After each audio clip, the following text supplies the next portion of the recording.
My dad left me a rusted garage. My brother got everything else, until I found the tapes he tried to burn. The padlock was rusted, but the key slid in like it had never been removed, like it had been waiting for me to stop pretending I didn't notice it all these years. And when the lock clicked open that cold Tuesday morning, I swear I heard my brother's voice in my head, saying exactly what he told me at Dad's funeral.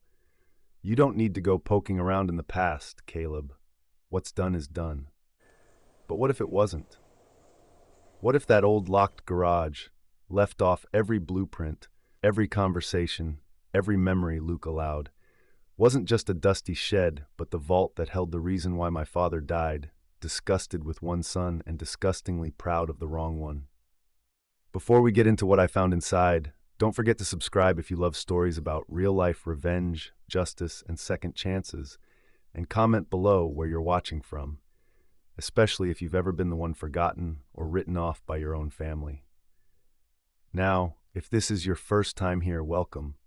Just know this story doesn't end the way my brother thought it would. My name's Caleb Garrison, and for most of my adult life, I've been the guy folks in Elkhart, Indiana only remember as the other Garrison boy. You know, the one who didn't graduate college, who runs that half-dead garage on the edge of town, who still fixes up busted lawnmowers and rusted pickups like the 80s never left. Meanwhile, Luke, my older brother, is the polished CEO of Garrison Timber and Supply. He inherited Dad's empire, the trust fund, the lake house, and even the handshake photo with the governor on the wall of the town courthouse. And me, I got this plot of land with the collapsing tool shed, the one with weeds growing through the tires and birds nesting in the rafters. It was always like that, even when we were kids. Luke got steak, I got mac and cheese. He got a car at 16. I got a ride home from his girlfriend who never made eye contact. But after Dad passed, and Luke read the will from his leather briefcase like a lawyer in a movie, something snapped in me, not because I got nothing, but because even in death, my father couldn't say why. No goodbye letter, no explanation, just Caleb gets the workshop property. That was the only sentence with my name in it, and for 10 years I just accepted it. I worked, I mowed, I paid off the taxes on a property no one wanted, until last week when a package arrived. No return address, just my name. Inside, a key, the kind of key that's heavy, old brass, with a handwritten note that said only 3 words, "Don't tell Luke." That's when I remembered the door, behind the junk tractor, the one that had been padlocked shut since 2002. Luke told me it was just for old tools and animal traps, and I believed him, because back then, I still trusted my brother. But as I stood there now, the wind tugging at my flannel sleeve, the key sweating in my palm, I knew whatever was behind that door wasn't about tools. It was about truth, and Luke knew I was close to it. What I didn't expect was that the truth was already watching me back. The hinges groaned like something waking up from a 20-year sleep, and as the door swung inward, the dust hit me first. Thick, heavy, like the air hadn't moved in decades. I stepped inside, flashlight trembling in my grip, half expecting raccoons or moldy toolboxes, or maybe a forgotten chainsaw. But what I saw stopped me cold. A small steel desk sat in the corner, rusted along the edges, a banker's lamp still plugged into the wall.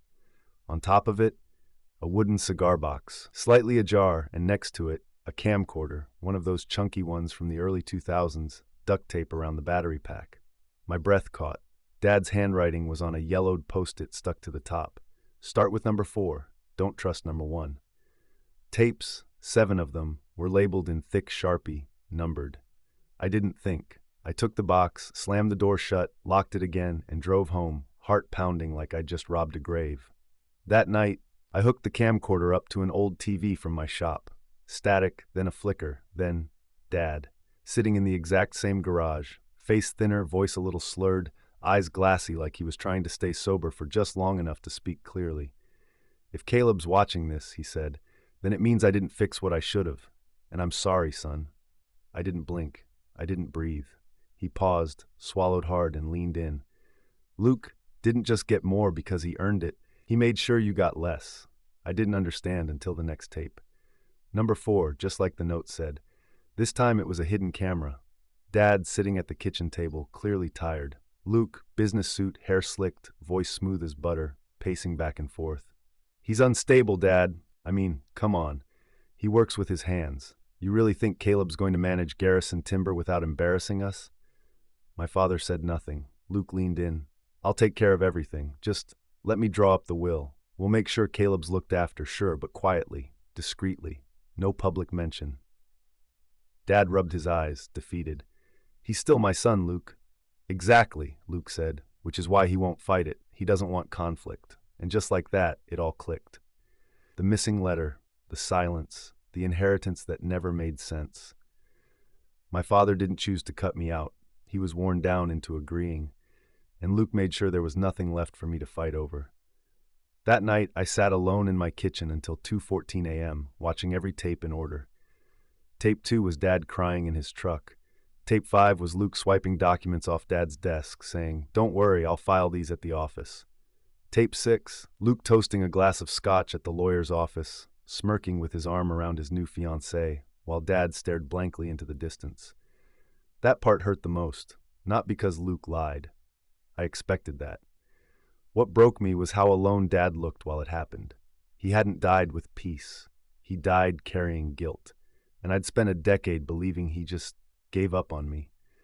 I remember staring at my reflection in the microwave door, just sitting there, eyes swollen, fists clenched, whispering the same question over and over. Why didn't he say anything? Why did he let Luke win? The answer came in tape 7. Dad's final message. If you're watching this, Caleb, it means I ran out of time to fix what Luke broke. And I know you, son. You don't like to raise your voice, but you don't let people forget who you are. Do it your way. But make sure he remembers. I didn't sleep that night. I didn't even turn off the TV. I just sat there, surrounded by proof, watching it loop on silent. I used to think the worst pain was being forgotten, but it's not. It's knowing you were erased on purpose. And it's knowing that your own brother stood on a podium, shook hands with governors, and raised champagne in your father's name, while the only legacy you got was a rusted shed, a taped-over apology, and a decade of silence. But what I didn't know yet was that I had more than just tapes. I had evidence. And for the first time in years, I wasn't going to let silence win. The next morning, I shaved for the first time in weeks, not because I had anywhere to be, but because I needed to look myself in the mirror and not see the man Luke convinced the world I was, a nobody, a side character, a charity case holding a wrench. I watched the tapes again, every frame, this time with a notepad in hand, names, dates, locations, small moments I hadn't caught the first time. The logo on the folder Luke was holding. The calendar behind Dad's shoulder in tape 5. The tiny voice memo button blinking red during one of their late-night conversations. I made a list. The estate attorney's name, the year the will was changed, the time Luke's company donated $50,000 to a nonprofit that didn't exist until 2 months after the funeral. And that's when I realized I didn't need to yell. I just needed to document. So I pulled out my dad's old filing cabinet from the back office, the one Luke never cared to take, thinking there was nothing inside but rusted socket sets and blank invoices. But tucked behind the drawer was an envelope, yellowed, taped shut. On the front, "Hold on to this for me, just in case." Inside were photocopies, original drafts of the will, completely different from what was read at the funeral. My name was there, my role, my share. All of it scratched out in the version Luke presented, and stapled to the back was a check stub. $8,000 paid to Samuel E. Worth, Luke's longtime friend from college and a practicing notary. My fingers shook. I wasn't just cut out, I was forged out, quietly, surgically. And Luke made sure every detail was buried beneath charm and clean suits and Dad's final wishes. But what he didn't count on was me finding the paper trail. That afternoon, I drove 2 towns over to a woman I hadn't seen in years.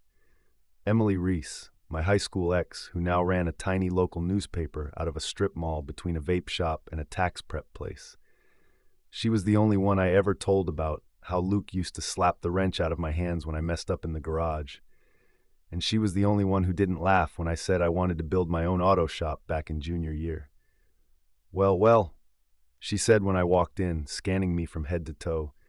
Didn't expect a Garrison to cross this threshold. I'm not like him, I replied quietly. That's why I'm here. She leaned back in her desk chair, eyebrow raised. That sounds like the start of a story. I handed her the envelope, the tapes, and a typed sheet I'd made listing the names and dates. She didn't blink as she read. "Is this what I think it is?" "Proof," I said, "but it's not for the news. Not yet. I just need help figuring out what's real and what's legal." Emily didn't speak for a long while. Then she pulled out a recorder. "I'm off the record until you say otherwise. But I'll help you, Caleb. You were always the one telling the truth, even when no one wanted to hear it." For the first time in years, I felt something shift inside me. Not just hope, not just rage, but clarity. I'd spent my life fixing things, axles, radiators, belts. But now, for the first time, I realized the most broken thing I'd ever touched was my own family's legacy. And this time, I wasn't going to fix it with grease and grit. I was going to fix it with evidence, with timing, and with silence sharper than a scream. Over the next 2 weeks, Emily and I met quietly. She helped me cross-check the attorney signatures, validate the notary's license expiration, trace the nonprofit Luke used to wash company funds. We called in favors, visited the courthouse, found a clerk who remembered my dad showing up drunk and confused the day the will was filed, muttering, "I thought this said something different." It was all there. Luke hadn't just outplayed me. He'd orchestrated it, right down to the fake sympathy speech at the memorial, where he called me the heart of the family, and then turned around and told our mother's cousin to never let me near the company books. But this time, I wasn't in the audience. I was in the shadows, watching, writing, building. And Luke? He had no idea the garage door had been opened, or that his carefully buried secrets were now laid out on a folding table beneath a flickering workshop light, labeled, sorted, and scanned. All I needed was the right moment to strike. But the funny thing about secrets is they hate to stay quiet. And Luke, he was about to get nervous. Real nervous. 2 weeks into our quiet operation, I pulled into the shop at 6:37 a.m., expecting the usual silence and smell of old oil, but found the front door pried open, papers scattered, drawers emptied, and every tape I'd been organizing gone. All of them. The camcorder, the copies, even the original drafts I'd locked in my safe. Gone.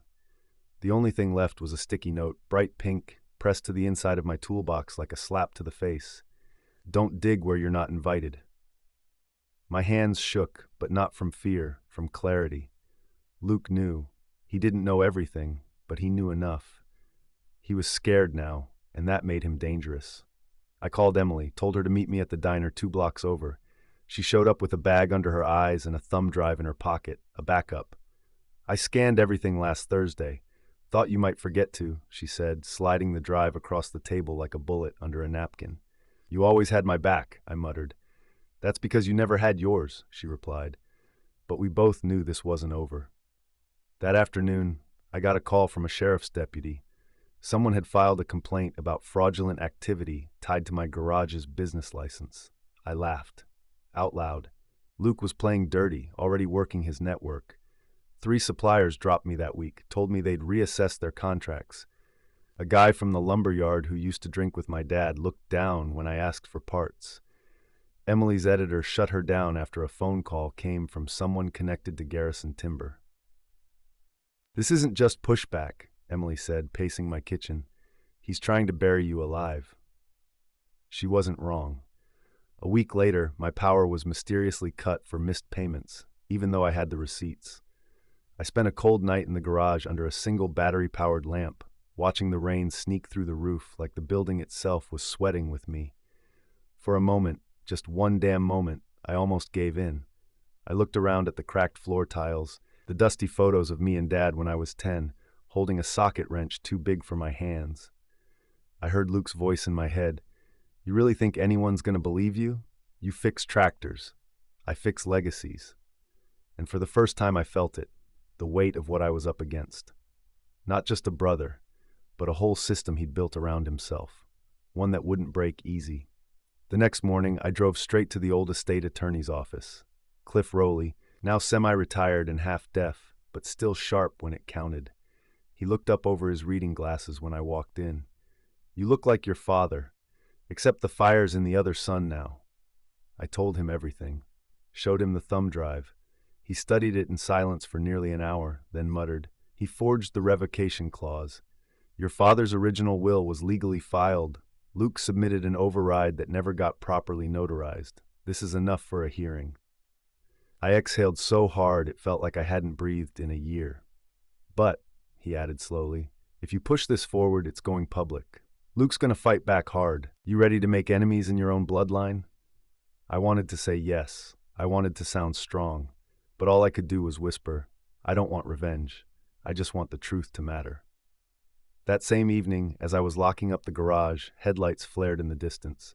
A black SUV pulled up. Luke stepped out alone.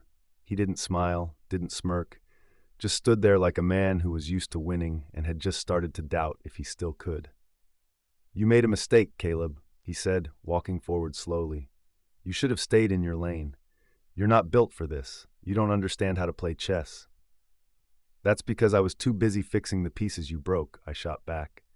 He stopped 3 feet from me, eye twitching, jaw tight. You have no idea what you're messing with. I know exactly what I'm messing with, I replied.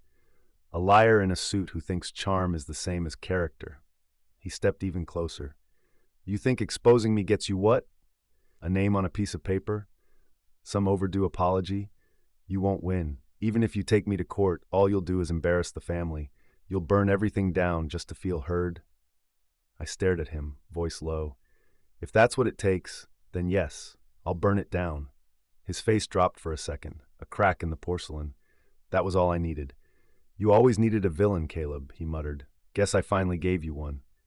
And with that, he walked back to his car, tires peeling out of the gravel like an echo of our childhood fights. Only this time, I didn't flinch. That night, Emily called. I spoke to someone. Quiet contact in the probate office. If you want to make your move, next Tuesday's the earliest we can get it filed. I stood in the middle of the garage, surrounded by boxes of unpaid invoices, fading memories, and a single sticky note I hadn't thrown away. Don't dig where you're not invited.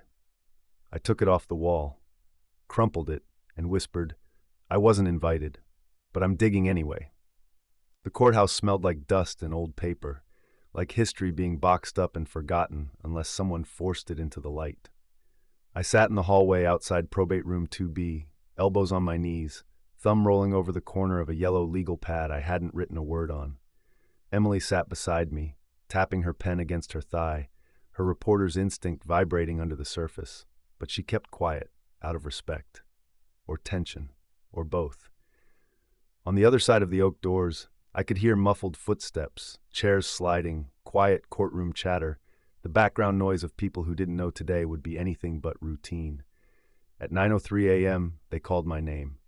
Caleb Garrison, filing motion for probate challenge regarding the late David Garrison's estate. I stood, heart thudding against my ribs, walked in like I had a full army behind me, when really all I had was Emily, Cliff Rowley, a thumb drive, and the truth. Luke was already seated at the front table. Pinstriped suit, perfectly parted hair, wedding band polished to a shine. He looked up and gave me the faintest smirk, the same one he wore when he read Dad's will 10 years ago, like he was letting me lose gracefully. The judge, gray-haired, sharp-eyed, looked down over his glasses. Mr. Garrison, he said, glancing between us, this motion claims your father's original will was not only altered, but that the revised filing was fraudulent. I nodded once. Yes, Your Honor, and we can prove it. Cliff stood slowly. His voice didn't rise. It didn't need to. One by one, he laid the evidence on the table. First, the notarized copies of the original will that listed Caleb as co-heir. Then the hidden audio and video footage of Luke pressuring their father to amend the will. And finally, the real kill shot. The expert testimony from a notary who reviewed the signature on the revised will and said, under oath, this isn't mine, and this signature wasn't filed through my office. The courtroom went silent. Luke's attorney leaned in, whispered something. Luke's smirk cracked, barely, but I saw it. The judge flipped through the binder of documents with a furrowed brow, then paused. This is substantial. Your Honor, Cliff said calmly, we're not just seeking reinstatement of the original will. We're requesting a temporary injunction against Mr. Luke Garrison's access to any Garrison timber assets until a full audit is completed. Based on the documents in Exhibit C, there's reason to believe funds were funneled through fake charities and shell vendors, using the company as a laundering platform. Luke shot to his feet. Objection. This is outrageous. My father was of sound mind. He signed what he signed. The judge didn't even flinch. Then you'll have no problem submitting to forensic review. The courtroom buzzed. Luke's knuckles whitened as he gripped the edge of the table. But it wasn't just the evidence that broke him. It was the playback. On Cliff's cue, the courtroom tech wheeled out a flat screen and hit play. Tape 5, grainy footage, time-stamped. My father, eyes hollow, hands trembling, Luke pacing. "Let me handle it, Dad. Caleb won't fight. He's used to being on the sidelines." And then my dad's voice, barely above a whisper. "But it's wrong, son. It's not what I wrote." That's when the room changed. You could feel it. Something unspoken settled in the air, a shift in gravity. Everyone turned toward Luke, watching him in real time realize that not only had the curtain been pulled back, the entire show was being broadcast.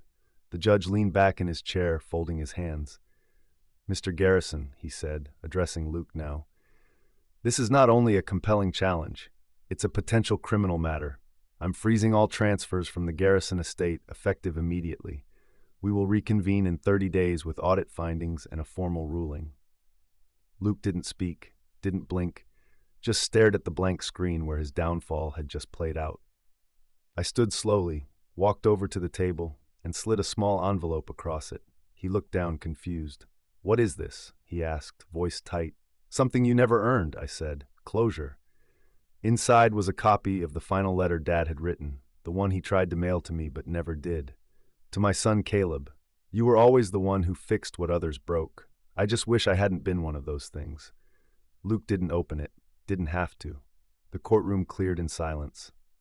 No handshakes, no hugs, no reporters swarming.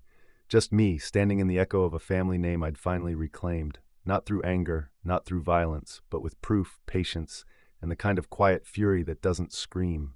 It documents. Outside, sunlight hit the marble steps. Emily was waiting, leaning against the banister. "So," she asked, "feel like you won?" I paused, looked up at the clear Indiana sky. "No," I said, "but I finally stopped losing."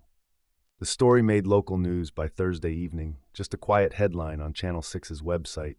"Hair challenges will in Garrison estate dispute. Judge freezes assets." No mugshot, no sensationalism, just the facts. But in a town like Elkhart, Indiana, everyone reads between the lines. Garrison Timber's phones went unanswered for 2 days. By Monday, their front gates were chained shut pending internal audit. Vendors started backing out. Clients froze accounts. And the pristine lobby that once held glossy company newsletters and a life-sized photo of Luke shaking hands with state officials, gone. All of it. Wiped like chalk from a board.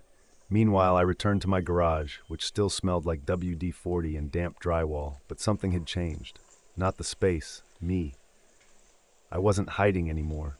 Emily came by that afternoon. She walked in without knocking, held up her phone and said, "The audit results came in. $2.4 million misappropriated. 3 shell companies. 2 fake charities." Luke wasn't just dishonest. He was a full-blown white-collar thief in a custom-tailored suit. The judge ordered his removal from all board positions. Garrison Timber's remaining directors voted to restructure. A legal team froze his personal accounts pending prosecution. And me? I received formal recognition as a 50% heir to the estate. But here's the part that surprised everyone. I didn't take the company. I declined a seat on the board, turned down the offer to lead, because what I wanted wasn't his legacy, it was mine. I used my share to renovate the garage. New roof, new lifts, new sign above the door in hand-carved walnut, Garrison and Sons since 1972. I kept the N Sons on purpose. Not to honor Luke, to honor the man Dad used to be, the man I believed in, even when he failed. The man who tried, in the end, to make things right. Luke sent me a letter. 1 paragraph, typed, "I hope someday you'll understand the pressure I was under. I did what I thought was best." I didn't respond, not because I hated him, but because I finally understood. Some people apologize to clean their conscience, not to right a wrong. And I didn't owe him my forgiveness just because he finally ran out of lies. But not all the damage was his alone. My silence, my own fear of confrontation, had let it stretch for too long. So I started writing checks, not for revenge, but repair. Paid off the property tax debts of 3 small local shops Luke's empire had nearly buried, funded the welding certification course at the vocational school I dropped out of, hired 2 of their grads for the new shop. One of them, Andre, 19, quiet, observant, told me on his first day, "My dad used to work for your family. Said your brother didn't know how to shake a mechanic's hand without wiping it after." I shook his hand with grease still on mine. "We do things different here," I told him. And we did. One evening, just before closing, Emily showed up with a small box. "What's this?" I asked. She smiled. "The last tape. Number 3. It was in your dad's office archive at the paper. They digitized everything, and someone recognized his name." I stared at the screen for a long time before I hit play. Dad again. Same tired eyes, but something different in his voice, lighter, more lucid. "Caleb, if you're watching this one, then maybe you've already seen too much. But if you haven't, just know this, I saw you. Always. Even when I said nothing. I wasn't strong enough to fight Luke, but I prayed you would be. And I hope, wherever this ends, you still believe in family. Or if not family, at least in yourself."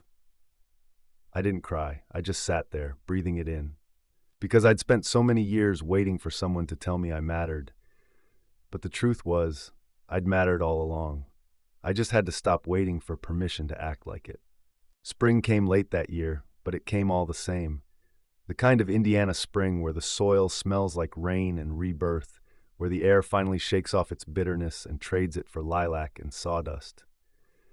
The new garage floor had dried smooth, painted in gray epoxy that still held the faint scent of fresh work, and the open sign I'd carved by hand now hung proudly in the window.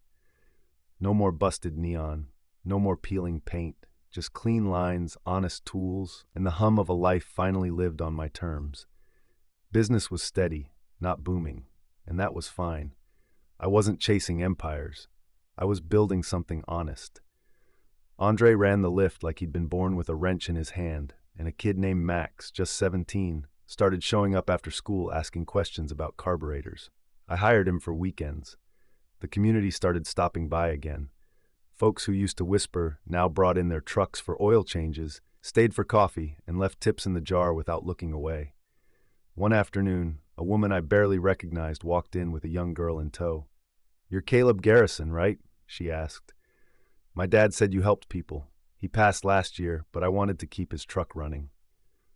I nodded, took the keys gently, and told her, "If it's for someone worth remembering, we'll treat it like gold." The days blurred, but in the best way. I started keeping a notebook at the front desk, one of those cheap spiral-bound kinds, where customers could leave notes, drawings, memories of their fathers or sons or the old Garrison shop. Some entries made me laugh. Some made me stop working and just sit. That little book became more valuable to me than any court document or title deed ever could. Emily visited often, sometimes to bring coffee, sometimes to help me sort through Dad's old photos, sometimes just to sit. One evening, as the sun bled orange over the tree line, she asked me, "Do you ever think about forgiving him?" She didn't have to say his name. We both knew who. I thought for a long while before answering. Forgiveness isn't about saying they were right. It's about refusing to let what they did decide who you become. She smiled faintly, like she'd been hoping I'd say something like that. "So have you?" I leaned back against the workbench, arms crossed. "I'm not sure, but I don't hate him anymore. That's a start." Luke never reached out again. I heard he moved downstate, took a job consulting for some private firm, still wore the suits, still avoided eye contact when we passed at Mom's memorial service. But I didn't feel the need to confront him, because what I needed from him, I'd already given to myself: closure, not consent. One Sunday morning, months later, I walked to the back of the garage where the old tapes used to be. I kept them in a fireproof box, tucked beneath the shelf where Dad's photo now sat.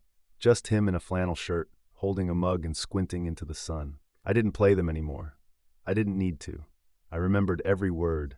I added one more item to the box, a worn-out wrench he'd let me keep when I was 12. It still had my initials carved in the handle.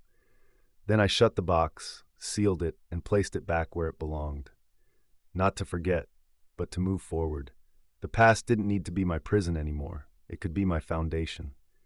Before closing shop that night, I scribbled a note in the front desk notebook. We don't always get the family we deserve, but we can become the legacy we were missing. I turned off the lights, locked the door, and stepped out into a quiet evening. The town was still small, the roads still cracked, but for the first time in decades, I wasn't looking back. I was finally living like the man I knew I could be. And if my father was watching, wherever he was, I hoped he saw not just a son, but a builder, a breaker of cycles, and the keeper of what mattered most. Not wealth, not titles, but truth. Because that's what this story has always been about. Not revenge, not inheritance, but self-worth. The kind that doesn't need to be given, only claimed. And I claimed mine. Sometimes, the people who are supposed to protect us are the very ones who make us feel invisible. The locked garage. My brother wanted me to forget is more than just a story about betrayal and lost inheritance. It's about learning that silence can be just as damaging as cruelty, and that reclaiming your voice doesn't always require shouting. For years, Caleb accepted the scraps of a broken legacy, thinking he wasn't worth more, thinking peace came from avoiding conflict. But real peace, the kind that lasts, comes from standing in your truth, even when it means standing alone. This story reminds us that family isn't defined by blood or shared history, but by integrity, respect, and the courage to break toxic patterns. In a world where manipulation can wear a friendly face and control often hides behind polite smiles, Caleb's quiet strength teaches us that choosing dignity over revenge is its own form of power. And sometimes, the most radical act of healing isn't punishing those who wronged you, it's choosing not to become like them. If this story moved you, we'd love to hear your thoughts in the comments. Have you ever had to choose between keeping the peace and doing what's right? How did it change you? Tap the like button if you believe stories like these deserve to be told. And don't forget to subscribe so you never miss more real, powerful stories of resilience, justice, and emotional truth. Thanks for spending this time with us. Until next time, may your heart stay steady, your voice stay strong, and your peace come quietly, like spring after a long winter.